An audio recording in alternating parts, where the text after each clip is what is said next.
What's up, Ocean? You got Matt here, coach of your Montreal Milotic, bringing you our draft analysis for the Token Minorities Summer Showdown Surge format. I believe that's the proper title for it. Anyways, guys, if you didn't see the draft stream that was going up on September 1st, I believe it was, make sure to check it out. I believe it should still be on twitch.tv/whatever the Token Minorities Twitch is, as like a saved replay or something like that. Anyways, guys, we are one of the members of the All-Star selection, and basically we're doing a Surge format draft. So it's a draft that's done very differently. It's got a ton of different lower tier Pokemon in it primarily, and then as you move up and as you get more wins, you slowly get to add more powerful Pokemon to your team.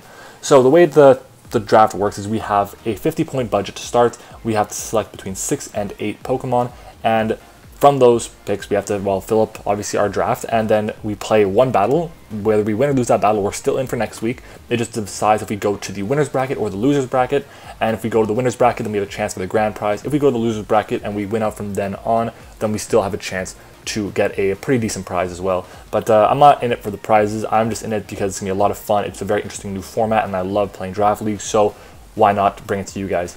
Anyways, we had I believe it was the 9th pick in the draft, and we were just behind Brendan and just before King L5. So yeah, basically I just wanted to make sure we had a really strong team overall. There were a couple Pokemon that I was eyeing, but obviously the one that you see on your screen right now is the one that we end up taking with our first pick. But before we do get into that, I just want to let you guys know how grateful I am to the Token Minorities crew for asking me to come aboard. It means a lot. I'm really happy to be here. I'm really excited to try out this new format. So anyways, without further ado, guys, let's just get into it. So with our first pick in the draft, we picked Alolan Ninetales. Now, Alolan Ninetales was 10 points out of our 50-point budget, so it took about like 20% of our budget, which is crazy, but it's well worth it. Alolan Ninetales has a ton of great utility options. It's got moves like Aurora Veil. You have access to Arm Thrust, not when I say Arm Thrust, to Encore. You have access to Nasty Plot, which is nice to have as well. You have Hypnosis, just awesome, and it is the only Pokemon that can set its own Veil and well, through its own hail. So it's just very, very useful like that. You have a ton of great coverage options. You got moves like Moonblast, you got Dazzling Gleam, you got Blizzard, which are 100% accurate. You got one of the most powerful moves in the game being Freeze Dry. You have access to Dark Pulse. With Nasty Plot, you're doing a ton of damage. You have your hidden powers, of course. You got Psyshock and what is it called? Extra Sensory. And obviously, Ninetales can do a ton of great things, but it really supports the team well, and it's got pretty decent speed tier. I believe it is our fastest Pokemon on the team, actually, at base 109. And yeah.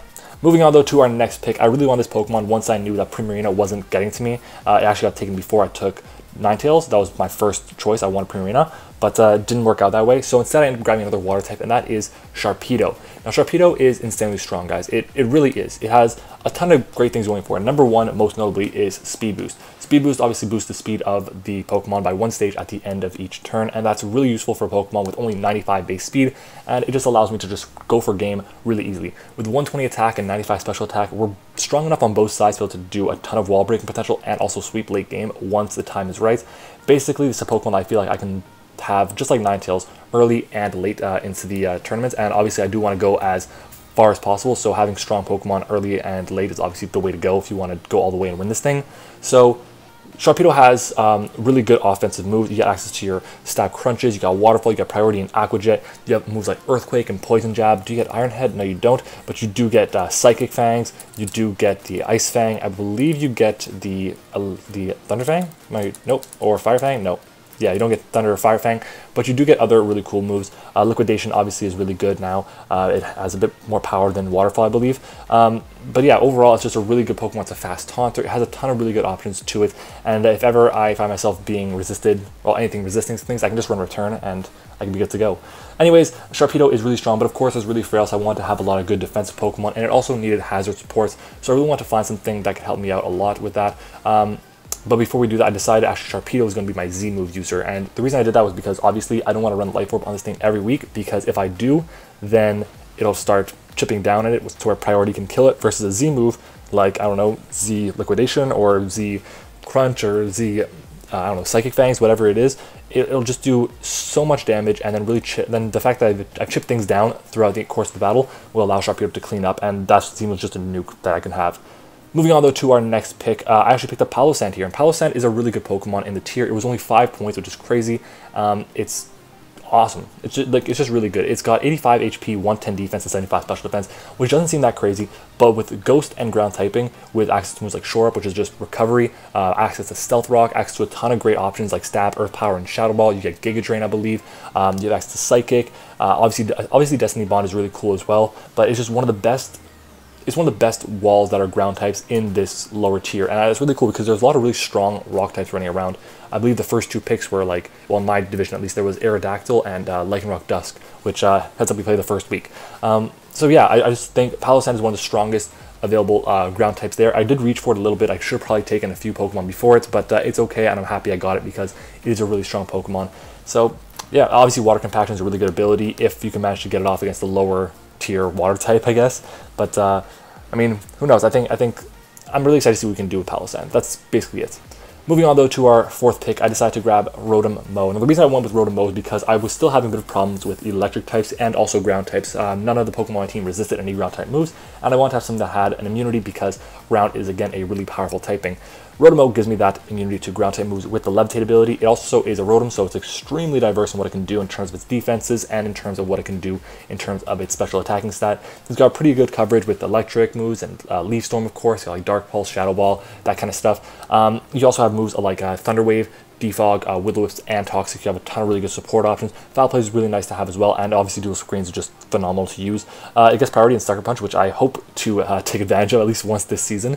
So yeah. Anyways, Rotom is a really strong Pokemon. I think it's my only Defogger on the team, so it might be coming to more matches than you think.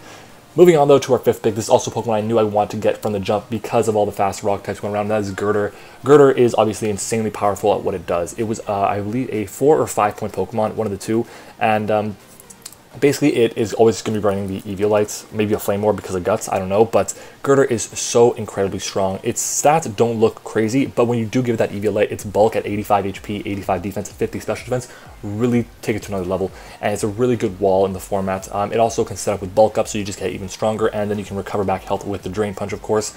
Overall, I think Girder is one of the most underrated Pokemon in the lower tiers of Pokemon, so I really want to make sure that we can take advantage of that. It has really good coverage options. It's my first knockoff user, actually, and honestly, its coverage is just amazing. Priority Mach Punch is so nice to have, and obviously, it's a nice taunter as well. Taunt is just great to have in general. So yeah, Girder is our 5th Pokemon on the team, and let's move on to our 6th one. And at this point, we had, I believe, 15 points left.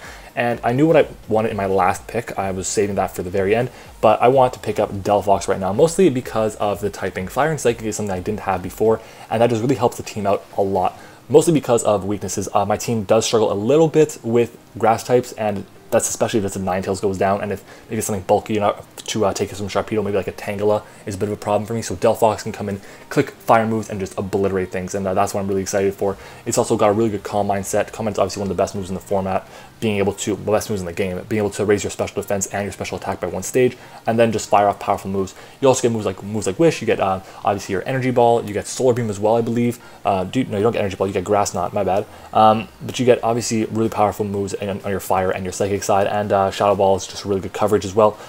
Trick is nice to have. It's just always nice to have in case I want to run a I don't know, a Spec set or a Scarf set and trick a wall that would be coming in. Magician as an ability is iffy. I can run the Power Herb Solar Beam set if that might be called for, I guess, but I don't think it's going to be that useful. Delphox is honestly just a filler Pokemon that can be really scary for an opponent, and sometimes could put in some work. It's got decent speed. 114 special attack is the highest on the team, so I mean, it might as well work. Moving on though to our next Pokemon, I'm going to go back out here, and you see it right here. It is Lantern. Now Lantern has, it was 4 points, and the reason I decided to take Lantern was because, again, I was still kind of worried about my electric and water answers. My water resist right now was pretty much just Sharpedo and Rotom, and both those don't have recovery. Sharpedo is also pretty frail, so I want to have an immunity to water, and that really helps with Lantern because it gives me 2 key immunities, one to electric and Volt Absorb, and one to water in Water Absorb. And obviously electric moves are very spammable in this format. Not everyone has ground types, so people with fast electric types like a Jolteon could be very scary unless obviously I have Lantern. Lantern is one of the best checks of Jolteon in my opinion, obviously because of the electric immunity, and you can just run Scald and really kind of punish that thing. So yeah, look, Lantern overall is a really good Pokemon. It's an amazing Scarfer, so I'll just put the Scarf on this Pokemon right there. But yeah, like overall, Lantern has really good options in terms of its attack. It's got like Scald, it's got Ice Beam, it's got Dazzling Gleam, which is really nice. You got Thunder Wave, Thunderbolt, Discharge, all that kind of stuff, Volt Switch. Signal Beam is nice to have, Sucker Punch as well, another Sucker Punch user. But where it really shines is as a wall. You got 125 HP, which really carries its 58 defense and its 76 special defense to new heights. And that's really what I'm looking for in this Pokemon. Something that can take hits, pivot out, and just be a really good pivot in general. And that's what we have here in Lantern. Now moving on though, our last pick, obviously it was this pick here. I'm going to just type it in very slowly. Everyone say with me, Sand Slash. Yeah, there we go. I went with the Alolan Sand Slash, and this is an obvious pick because I have the Alolan Ninetales. It's a very good Hail Sweeper, and I feel like we can really take advantage of that with this team. Obviously we have a couple priority users in Girder and Sharpedo and the Sucker Punch users in Rotom and Lantern, but we do have other options. We have Wall Breakers that will allow Sandslash to sweep. We have sweepers that allow, Sandslash to wall break. There you go. And overall, I think the team fits very well. It also gives me a steel type. It's my first resistance to poison, I believe. I could be wrong. I don't know. Anyways, it's immunity to poison. It's like it's resist normal types, which is nice. Overall, it's a really strong Pokemon, and I think just having the opportunity for Return Rapid Spin is really nice as well. Obviously, the Swords Dance set is really strong. It's got really high defenses, so it can take some priority moves. Obviously, not a priority Mach Punch, it doesn't look like, but a Cell Rock, so it can take priority moves like the Bullet Punches that are around in the tier, because a lot of these lower tier Pokemon do get Bullet Punch, even though they're not Stab. So I'm really excited to see what we can do with Sandslash, and I'm really happy with the way Game Freak decided to distribute its stats all around, because having that 25 use of special attack is really nice to have because of the boost it got in its other stats, I guess. Anyways, guys, that is our team. Let me know who you think would be the MVP for the first week's battle. Obviously, after week 1, everything changes and we get, not a new team, but we get, I believe, 2 possible additions with an extra 10 points from the 11 and 12 points here, and we make some transactions to make the points work. So, yeah, guys, let me know who you think would be the MVP for our week 1 battle. We are playing against Ace Trainer Josh, and I believe it's his Texas Turtwigs. So stay tuned for that. I believe it's going to be on September 8th or 9th, one of the two. It's the Sunday next week, and this coming Sunday. Anyways, guys, thanks so much for watching this video. I hope you enjoyed it. Make sure to leave a like, comment, and subscribe, of course, to the channel. We are growing every single day, and we can't grow without you guys. So thank you guys again for watching, and I will see you all next time.